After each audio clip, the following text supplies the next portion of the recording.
17 states and 5 countries is a number of locations we traveled to with our first son, Avi, before he's just 1 year old. As authors, speakers, and coaches who travel around the world as a family, we were no strangers to adventure, except for what our second son had in store for us. At 11:59 p.m. on February 22nd, 2017, I had my first contraction. It felt a lot like a cramp. With our first son, Avi, I went into labor 5 weeks early when my water broke. So I didn't really know what to expect this time around. But 90 minutes later, the contractions were still continuing. So I met with Jaymin, and we made a plan, and I was going to call the midwife and doula. Now, while she did this, I stuck into the living room to review the notes that I had put down from all the books I'd read about being a birth partner. I reviewed that, labor usually takes 18 to 24 hours. There's 3 stages. We were in pre-labor, so I'm ready for the long haul. I go into the kitchen to prepare some snacks that would later delight Eri when we got to the birth center. Luckily, our birth center was only 3 blocks away, our doula lived about 8 blocks away, and our midwife was only about 10 blocks away. Plus, we had our labor bag packed and was already in the car, so we were totally prepared for this moment. But the contractions continued, and all of a sudden, I had this huge contraction, and I said to Zion, who's still unborn, Zion, if we could make this fast, that'd be great. And a second later, my water went pop and exploded all over the floor. So I'm hearing this wailing in the bathroom, and I'm thinking, man, she's being dramatic. We've got like 18 more hours to go. But sure enough, I come in, and she's standing in the bathroom against the counter, and I look between her feet, and there's a puddle of water. Immediately, we call our midwife on the phone and say, Tracy, her water broke. What should we do? She said, let's meet at the birth center in half an hour. And as Eri mentioned, everything was close by. We were ready to go, bag in the car, except Zion had his own plan. Before we could get off the phone, all I hear is Eri howl and say, "Oh, baby, the baby is here." Now, let me pause and tell you. There's this Native American saying that says, when a woman goes into labor, she must travel to the heavens and pick out her star and bring down her baby. So this whole time, I'm in a trance-like state, and all I can hear is Jaymin's voice.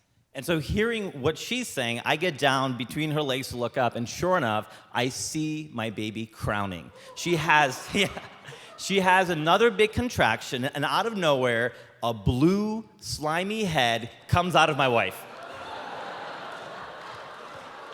I yell into the phone, Tracy, the baby's here. I can see the head. She goes, Jaymin, listen to me.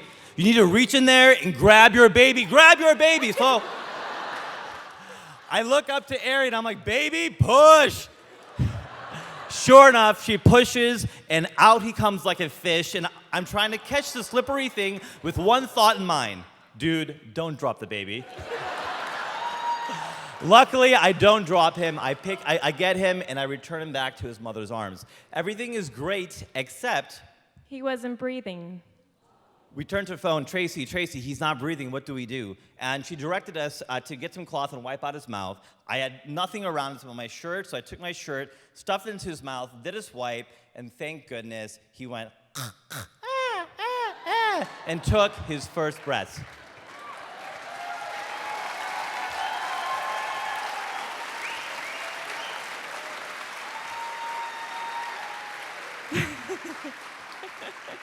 It was a really magical moment, and I could believe that we just did this together.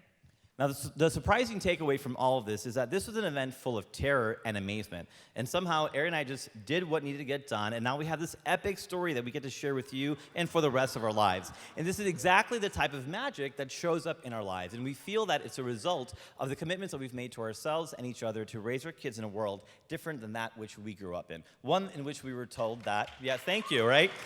One in which we were told that life is full of tough choices, you can't have it all, you're not worthy, you're not deserving. And when those naysayers come up, either in person or in our own minds, we say yes to the moment, and we don't choose having this or that, but rather live what we call the life of and.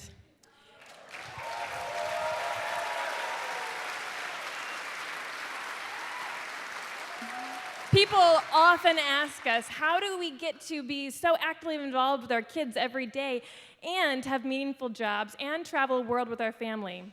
Over the next 2 years, we'll be traveling with 2 kids under 2 around the world to over 50 cities. We'll be sharing the magic of the behind the scenes, what happens with the life of And. So we invite all of you to join us on YouTube, Facebook, and Instagram at The Life of And join this grand And venture, and maybe we'll create a little magic together. Thank you so much. Thank you.